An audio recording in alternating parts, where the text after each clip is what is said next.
The second tool is charting. Many students and new writers struggle with applying case law to a problem and end up writing book report style memos.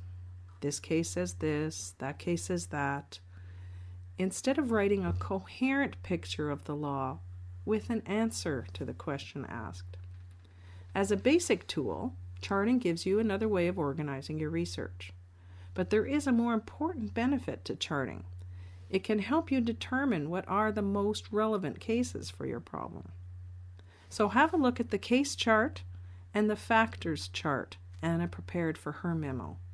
Then try them for yourself. Case charts and factors charts. Charting helped me first to organize and rank the cases by relevance, and then to sift through them to see the most important facts that led the courts to the rulings. For the Hopper case, I did both a case summary chart that I organized chronologically and a factors chart. My case summary chart had columns for the rule of civil procedure, issues, facts, results or reasons, and relevance. Because it was chronological, I could see at a glance how the law evolved away from the restricted standard in the 1985 Nihilus case until, by the time 1998 rolled around, in the Kidd case, the court exempted a party based on proof of potential psychological harm on a balance of probabilities. Also, because I had a column tracking the rules of civil procedure, Mishricky and Hack stood out because it only dealt with competence under Rule 31.03 sub 5 paragraph B, which was not at all useful for my memo.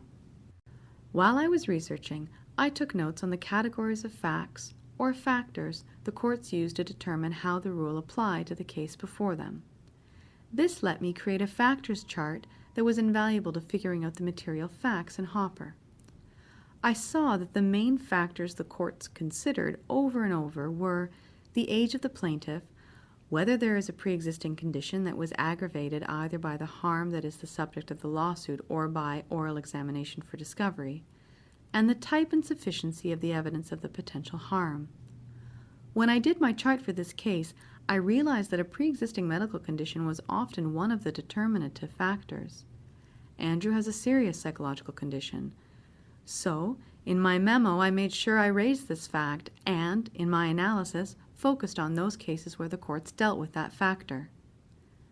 Another factor that stood out on the chart was the need for cogent or sufficient proof of the harm. So I made sure I identified the problem we will have in addressing this factor and highlighted the material facts about the evidence we do have.